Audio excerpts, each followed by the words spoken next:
Hello दोस्तों, YouTuber study channel में आपका स्वागत है। दोस्तों, इस वीडियो में हम दक्षता अभ्यास 3 के प्रश्न नंबर 4 को करने वाले हैं। तो चलिए प्रश्न नंबर 4 को पढ़ते हैं।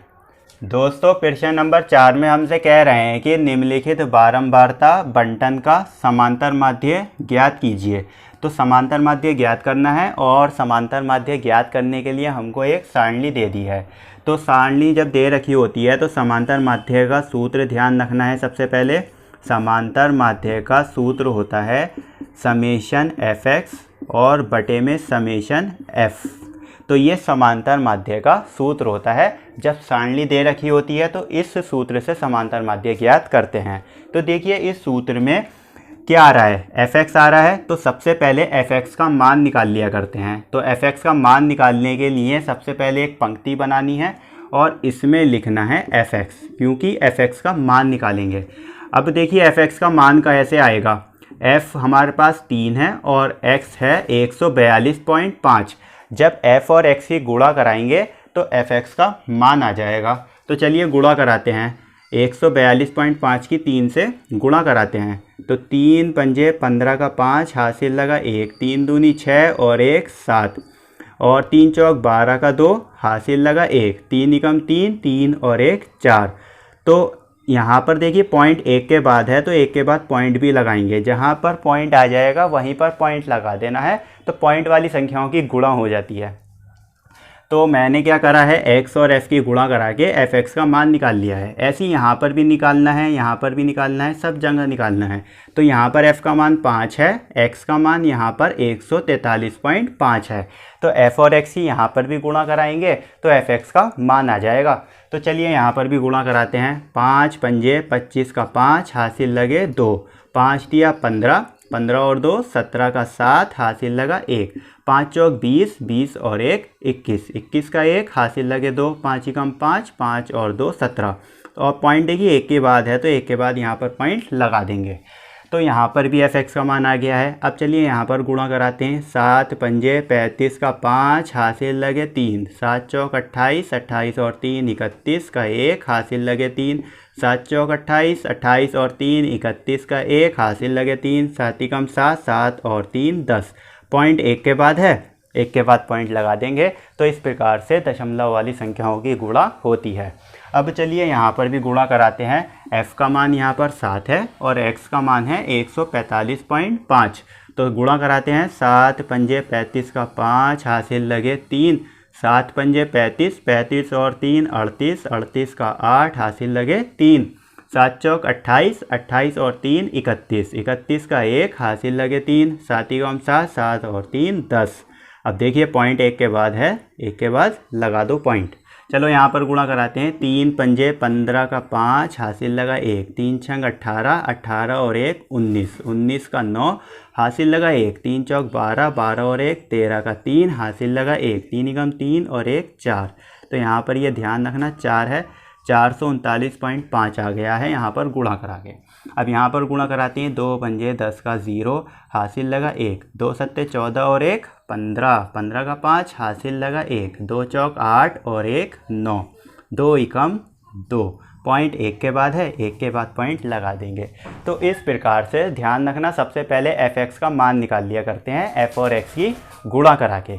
अब हमारे पास एफ एक्स का मान आ गया है, लेकिन यहाँ पर समेशन एफ एक्स का मान रखना है। समेशन का क्या मतलब होता है? समेशन का मतलब योग होता है। मतलब के ऊपर एफ एक्स का योग करके रखना है। तो इन सब का योग करेंगे तो समेशन एफ एक्स का मान आ जाएगा। तो चलिए अब योग करते हैं इन सभी संख्याओं का। अब देखिए पॉइंट वाली संख्याओं को किस प्रकार से जोड़ते हैं, ये देखिए। तो देखिए पॉइंट वाली संख्याओं को जोड़ने के लिए आपको जो है इकाई का अंक का ध्यान रखना है। मतलब पॉइंट वाली संख्याओं में इकाई का अंक की पहचान होनी चाहिए कि इकाई का अंक कहाँ पर होता है। तो पॉइंट वाली संख्याओं में इकाई का अंक पॉइंट के बराबर में होता है। जैसे इस संख्या में पॉइंट के बराबर में ये 7 है तो ये इकाई का अंक है। इस संख्या में पॉइंट के बराबर में 7 है तो ये इकाई का अंक है। इस संख्या में पॉइंट के बराबर में 1 है तो ये वाला 1 इकाई का अंक कहलाएगा। इस संख्या में पॉइंट के बाद 8 है तो ये इकाई का अंक है। तो इकाई का अंक पता होने चाहिए, क्योंकि इकाई के नीचे इकाई का अंक रखना ज़रूरी है जोड़ने के लिए। क्योंकि इकाई में इकाई का अंक जुड़ता है, दहाई में दहाई का अंक जुड़ता है। तो इकाई का अंक पता होना चाहिए पॉइंट वाली संख्याओं को जोड़ने के लिए। अब देखिए पॉइंट वाली संख्याओं को कैसे जोड़ेंगे। पहली संख्या उतारेंगे 427.5।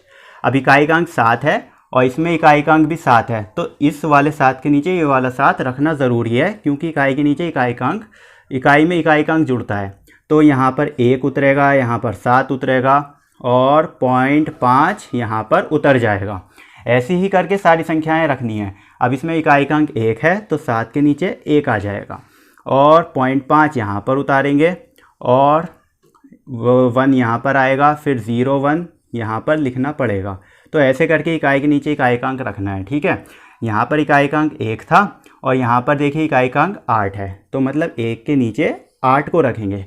और ध्यान रखिए पॉइंट के नीचे पॉइंट भी आना ज़रूरी है। तो जब इकाई के नीचे इकाईकांक रखेंगे तो पॉइंट के नीचे पॉइंट ऑटोमेटिक आ जाएगा। अब 5 यहाँ पर उतरेगा, अब 1 यहाँ पर उतरेगा, 0 1 यहाँ पर उतरेगा, ठीक है। अब देखिए यहाँ पर इकाईकांक 8 था और अगली संख्या में इकाईकांक 9 है, तो मतलब 8 के नीचे तो 9 आएगा और इसके आगे 43 लिखा है, 43 आ जाएगा यहाँ पर, और 9 के पीछे 0.5 लिखा है तो 0.5 यहीं पर आएगा। अब अगली संख्या में देखिए इकाईकांक 5 है, तो 9 के नीचे तो आ जाएगा 5 और 2 9 यहाँ पर उतरेगा और 0.0 यहाँ पर आ जाएगा। तो इस प्रकार से पॉइंट वाली संख्याओं को ऊपर नीचे रखा जाता है। तो ध्यान रखना इकाई के नीचे इकाईकांक रखना होता है, और इकाईकांक होता कहाँ पर है, पॉइंट के बराबर में होता है, ठीक है। अब चलिए इन सभी संख्याओं को जोड़ते हैं। तो जोड़िए 5 और 5 10 और 5 15, 15 और 5 20, 20 और 5 25, 25 का 5 हासिल लगे 2, 7 और 2 9, 9 और 7 16, 16 और 1 17, 17 और 8 25, 25 और 9 34, 34 और 5 39, तो 39 का 9 हासिल लगे 3, 3 और 2 5 और 1 6 और 1 7 और 1 8, 8 और 3 11, 11 और 9 20, 20 का 0 हासिल लगे 2, 2 और 4 6, 6 और 7 13, 13 और 4 17, 17 और 2 19 का 9 हासिल लगा 1, 1 और 1 2, 2 और 1 3। तो संख्याएं जोड़नी है, मतलब हमारा समीशन एफ(x) का मान आ गया है। यहाँ पर मैं लिखने वाला हूँ 3909.5। अब देखिए हमें ऊपर वाली संख्या का तो मान पता चल गया, अब नीचे f आ रहा है, समीशन f का भी मान निकालना ज़रूरी है।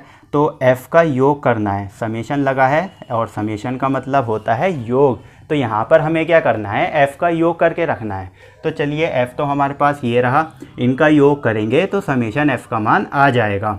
तो चलिए इनका योग करते हैं, 3 और 5 8, 7 15, 15 और 7 22, 22 और 3 25, 25 और 2 27। लो जी हमारे पास समीशन f का मान भी आ चुका है। तो अब हमारे पास सारे मान आ चुके हैं, बस सूत्र में रखना है और समांतर माध्य आ जाएगा। तो चलिए सूत्र में रखते हैं। सबसे ऊपर रखना है समीशन f(x) का मान, और हमारे पास समीशन f(x) का मान आया है 3909.5, और नीचे समीशन f का मान रखना है, और समीशन f का मान हमको अच्छे से मालूम है 27 है, तो बटे में नीचे रखेंगे 27। अब क्या करना है, ऊपर वाली संख्या को नीचे वाली संख्या से भाग करनी है और समांतर माध्य आ जाएगा। अब चलिए भाग करते हैं। तो 3909.5 को 27 से भाग करनी है, तो ऊपर वाली संख्या को तो रखते हैं अंदर, 3909.5 अंदर आ जाएगा, और नीचे वाली संख्या को लिखते हैं बाहर, क्योंकि इससे भाग करनी है।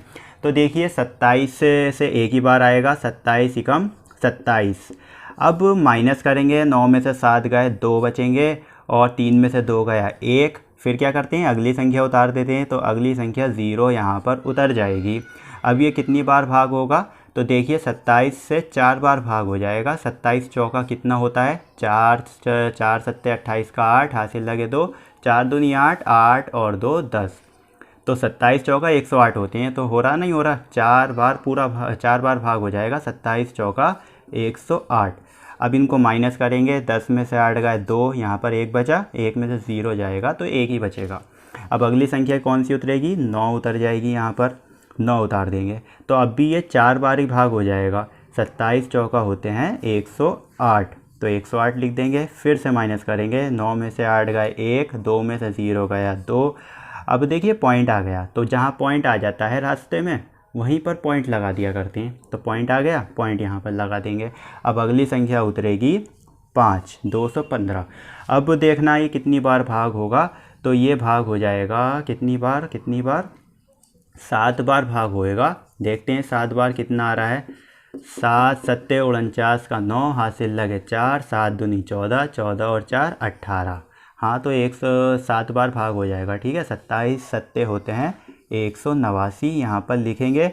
फिर माइनस कर देंगे, 15 में से 9 गए 6, 0 बचा, 10 में से 8 गए 2 और 1 में से 1 गया 0 हो गया, तो 26 आया है।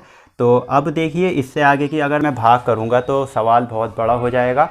आपको अब आगे भाग करेंगे तो बार बार संख्या ये आती रहेगी 9 6 2 9 6 2, बार बार संख्या रिपीट होती रहेगी, 9 6 2 9 6 2 आता रहेगा। और जब संख्या रिपीट होती है ना पॉइंट के बाद बार बार संख्या रिपीट सेम आती रहती है, तो करते क्या हैं, पॉइंट के बाद के रिपीट वाले नंबरों को लिखा नहीं करते हैं। ठीक है, अगर पॉइंट के बाद संख्या रिपीट हो रही है तो रिपीट वाली संख्याओं को लिखा नहीं करते हैं। उसके बदले क्या करते हैं, रिपीट होने वाली संख्याओं से जो पहले का अंक होता है उसको एक बढ़ाकर लिख देते हैं। तो 7 आया था, यहाँ पर 8 लिखना है। तो हमारा उत्तर आ गया है 144.8। अब देखिए ये किलोग्राम में भार दिया था, ये भार लिखा है यहाँ पर किलोग्राम में, तो ये भार आएगा और भार होता है किलोग्राम में, तो यहाँ पर लिखना है किलोग्राम। तो समांतर माध्य निकालना बहुत आसान है दोस्तों। इस प्रकार से समांतर माध्य निकालते हैं जब कोई सारणी दे रखी होती है। तो मुझे उम्मीद है कि दक्षता अभ्यास 3 का प्रश्न नंबर 4 समझ में आ गया होगा। अब प्रश्न नंबर 5 और प्रश्न नंबर 6 की बारी है। प्रश्न नंबर 5 और प्रश्न नंबर 6 को हम अगली वीडियो में करने वाले हैं। और अगर आप हमारे चैनल पर नए आए हैं तो प्लीज़ चैनल को ज़रूर सब्सक्राइब करिए। अभी तक हमारे सब्सक्राइबर बहुत कम चल रहे हैं, तो सब्सक्राइब करके हमारे चैनल की शान को बढ़ाइए। और चलिए अब मिलते हैं अगली वीडियो में।